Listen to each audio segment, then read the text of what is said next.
آج کل ہمارے یہاں بردرز جو عیسائی اصطلاح سے عیسائیوں سے لی گئی ہے اس پر لوگ گفتگو کرتے ہیں. غیر مستند دعات جو علماء کے سرپرستی سے ہٹ کر دعوت کا کام کرنے لگے اور وہ مرجع خلائق بن رہے ہیں. ابھی میں نے بعض دروس میں ذکر کیا ہندوستان میں ایک صاحب ٹیکسی ڈرائیور تھے, کسی خبر پرست سے ان کی بحث ہوئی. اب ایک مسئلے پر جب ان کو ضرورت پیش آئی کہ وہ مسئلہ جانے تو انہوں نے کہا کہ ہم نے ڈاکٹر ذاکر نائک کے اس پہ موقع پر ویب سائٹ پر جا کر جو ہے اس سوال کا جواب تلاش کیا.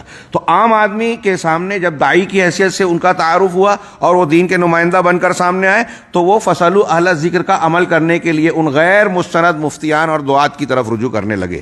کتنا بڑا نقصان ہے اس کا عام لوگوں کو اندازہ نہیں ہوتا. تو اب ایسے ہی کچھ لوگ کسی مسئلے میں مشہور ہو گئے اور وہ مرجع خلائق بن گئے. اب جب ان سے خطا اور غلطی ہوتی ہے اور منہج صحیح کو جاننے ماننے والے علماء اپنی ذمہ داری سمجھ کر اس سے متنبہ کرتے ہیں.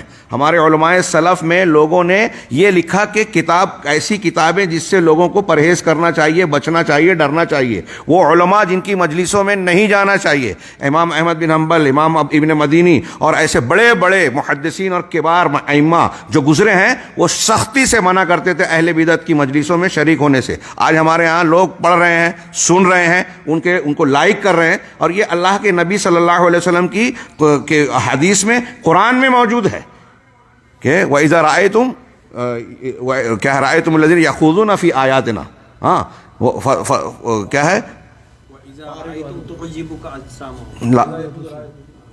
ہاں تو حتی یغوضوا فی حدیث غیر, تو ان کی مجلس سے آپ ہٹ جاؤ. جو لوگ اللہ کی آیتوں میں ٹھٹھا کرتے ہیں, مذاق اڑاتے ہیں, تو ان کی مجلسوں سے ہٹ جاؤ, یہاں تک کہ کوئی کسی دوسری ٹاپک پر گفتگو کریں.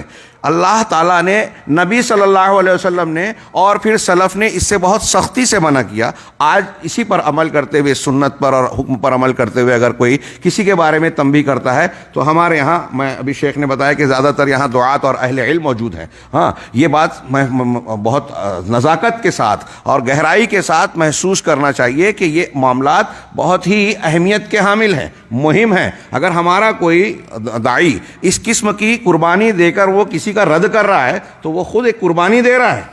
ہمیں اس کی, اگر وہ صحیح ہے تو اس کی تائید کرنا چاہیے, نہ کہ اس کی مخالفت کرنی چاہیے.